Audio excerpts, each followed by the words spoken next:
In the heart of the woods, a chance encounter between a hunter and a bear took an unexpected turn. Initially gripped by fear, the hunter soon discovered that the bear was not a threat, but instead begging him for assistance. What he did next is shocking. In the heart of the unforgiving woods, a lone hunter named Adam found himself in a dance with the unknown. The hunter's senses were heightened as he heard terrifying sounds echoing across the forest, cries that seemed both inhuman and desperate. Despite the warning bells in his mind, curiosity overwhelmed fear and urged him forward. With each cautious step, he grew closer to the noises until he stumbled upon a scene that went far beyond terror. The bear lay before him in a clearing, not only trapped in a snare, but tied with chains and barbed wire beyond recognition.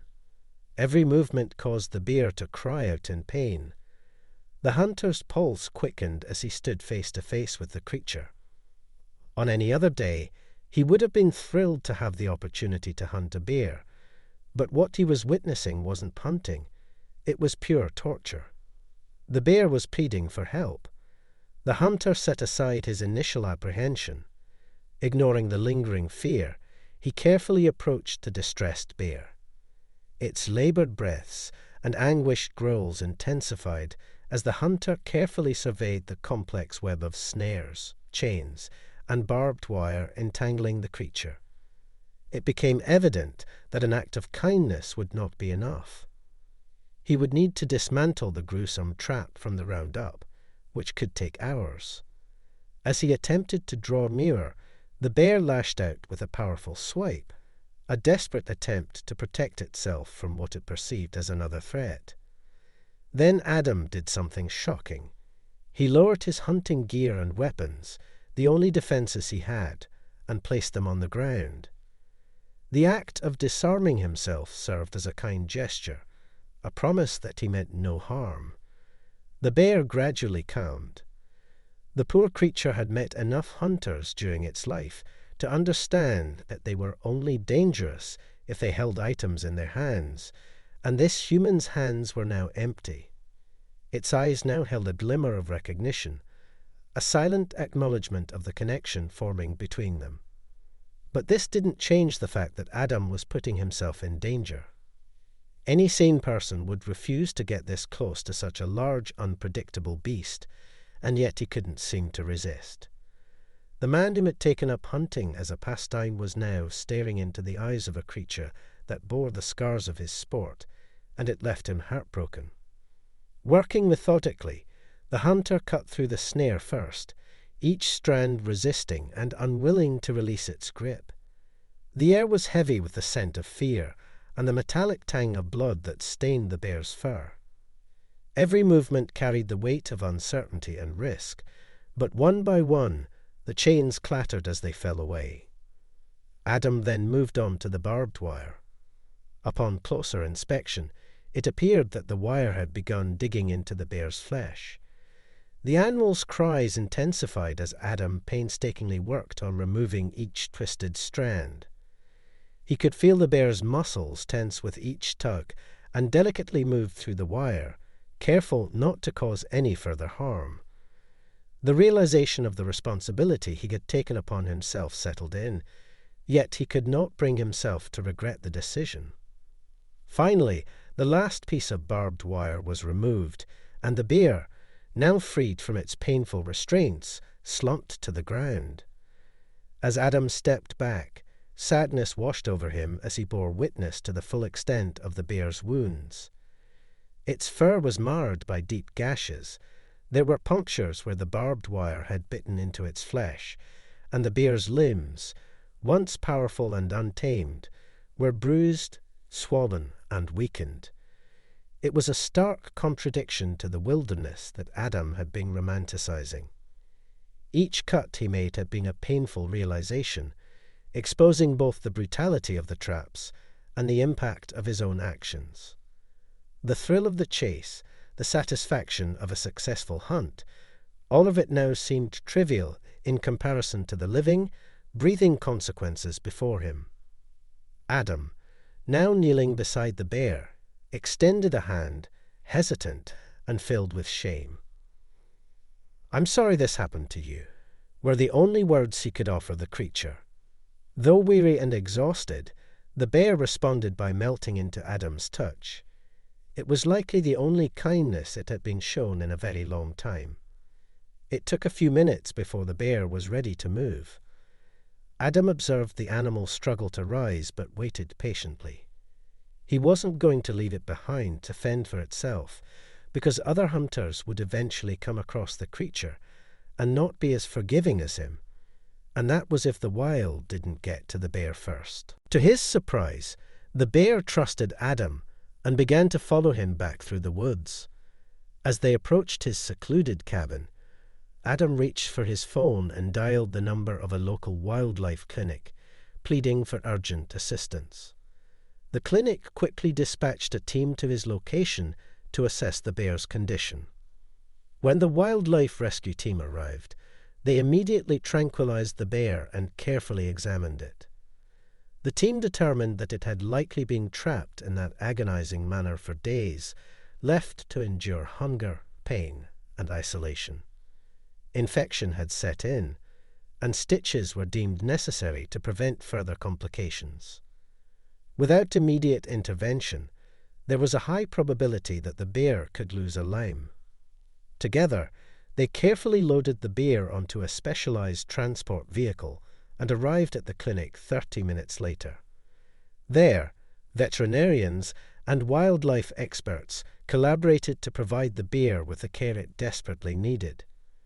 The wounds were cleaned, antibiotics administered, and stitches were applied with painstaking precision to close the gaping injuries.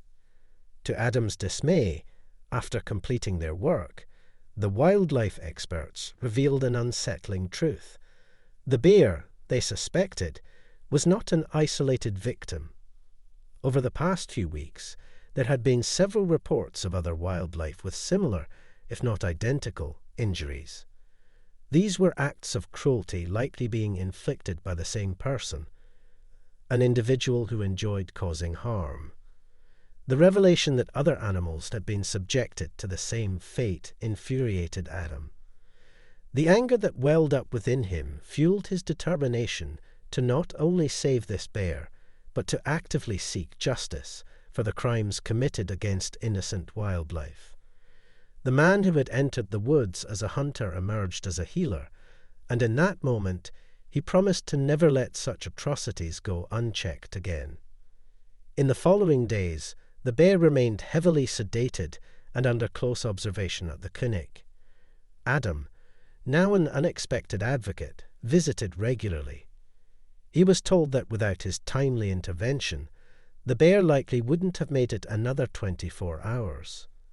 He found comfort in the idea that he had helped to get the beast into recovery, but still, his guilt was not entirely resolved.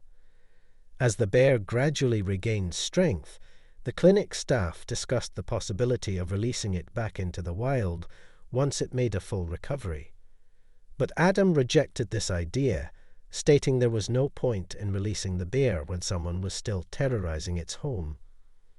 The poor creature would likely fall into another trap, which meant all of this treatment would be for nothing. While the staff agreed it was out of their hands, they simply did not have the space or resources to house the bear for more than a few days. Without a second thought, Adam embarked on a race against time to find the perpetrator before the bear's release. Armed with the evidence gathered by the clinic, he took his findings to the police, animal control, and even his local hunting community. The hunting community, appalled by the malicious acts, unanimously agreed to halt their hunting activities for a period of time. They pledged to report any suspicious activity in the forest, hoping to narrow down the search for the criminal. In the meantime, law enforcement officials would investigate the reported incidents and collaborate with animal control to coordinate their efforts. They assured Adam that every possible measure within their authority would be taken to apprehend the perpetrator and put an end to the spree of cruelty. Word spread like wildfire, and pressure began to mount against the local government to intervene and address the escalating crisis. However, the responsibility seemed to fall solely on Adam's shoulders. He set up surveillance cameras in the most popular hunting spots of the forest, but as days turned into nights, the footage yielded nothing. His frustration grew. It seemed as though the tormentor had vanished into the shadows and left no trace behind. One fateful night, Adam was abruptly awakened by a rustling sound outside his window. His senses heightened, he peered into the darkness and caught sight of a figure disappearing into the trees. Adrenaline surged through his veins as he realized that this might be the break he had been waiting for. Without a moment to waste, he grabbed his flashlight and followed the fleeting silhouette into the heart of the woods, determined to unmask the antagonist and put an end to the reign of terror consuming his town. The figure ahead moved with an almost supernatural grace, disappearing and reappearing like a phantom. Suddenly, the rustling sound ceased, and an eerie silence settled over the forest. The figure had vanished, leaving Adam standing alone in the midst of towering trees. It was then that a faint glow caught Adam's attention. In the clearing ahead, he discovered a makeshift campsite illuminated by the soft light of a lantern. The remnants of a recently extinguished fire still smouldered, and the lingering scent of burnt wood hung in the air. As Adam approached, he noticed discarded tools, a set of wire cutters, a coil of barbed wire, a toolkit that mirrored what was used to cause the animal's injuries. His heart raced as he examined the campsite, realizing that he was on the verge of unmasking the person responsible. Adam reached for his phone, capturing images of the campsite as evidence. He documented every detail, ensuring that the authorities would have the undeniable proof needed to bring the individual to justice. As he prepared to leave the campsite, a sudden sound caused him to freeze. A twig snapped, and he extinguished his flashlight, cloaking himself in the cover of darkness. He held his breath as footsteps began to approach. A man emerged from the shadows, moving stealthily towards the campsite. Clad in dark clothing, the intruder was oblivious to Adam's presence. Adam waited until the figure had sat down at the campfire before he lunged forward. He caught the intruder off guard and tackled him to the ground, trying his best to restrain him. A brief struggle ensued, the dark-clothed figure attempting to break free, but Adam held firm. He wasn't allowing any more animals to be hurt. In the end, the perpetrator found himself overpowered, subdued by the unexpected force. Adam called the police and informed them of what had happened, asking them to meet him at his cabin. He then forced the man to his feet and began the walk back home. The police awaited the arrival of the captured perpetrator as Adam emerged from the shadows with the criminal in tow. The officers took charge, ensuring the swift and secure transfer of the man into custody. Thankfully, the collaborative efforts of Adam, the police, and the humane officers proved effective. Now facing the consequences of his actions, the perpetrator was coerced into leading the officers through the woods to reveal the locations of any remaining traps. He cooperated in disarming them, perhaps motivated by guilt or a desire to mitigate the severity of his charges. As they made it to the last trap, relief washed over Adam, the police force, and the animal control officers. No other animals had fallen victim. As the sun broke on the horizon, casting a gentle light over the once tormented woods, Adam stood amidst the clearing. The captured perpetrator faced the consequences of his crimes as he was led away by the authorities. In the coming days, the bear, alongside other wildlife that had fallen victim to the sinister traps, was released back into the wild. A sense of relief washed over Adam as he watched the forest surge with life once again. He watched the creatures return to their natural habitat, free from the threat that had disrupted their lives. The criminal faced the judicial system, the charges against him stacking up. 5 counts of animal cruelty in violation of the Preventing Animal Cruelty and Torture Act, also called pleading. As the evidence was presented, the severity of the crimes became clear.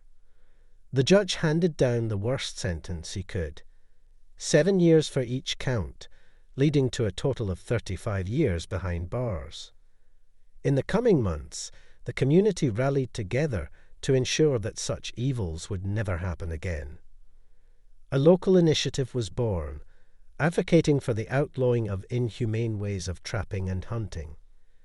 Due to the growing pressure from their citizens, the local government passed a policy that aimed to preserve the integrity of the forest and protect the wildlife who called it home. With the new legislation in place, the community gradually returned to normal. The woods, once plagued by the sinister traps, triumphed over cruelty. Adam found peace in the positive changes that had taken root. The bear, now free from the scars of captivity, roamed the woods alongside its fellow creatures, redeemed. As seasons changed, and the wounds inflicted upon the forest began to heal, Adam continued to visit the woods, not as a hunter, but as a guardian. The story of the bear, Adam, and the community served as a reminder that even in the face of darkness, there would always be a new dawn.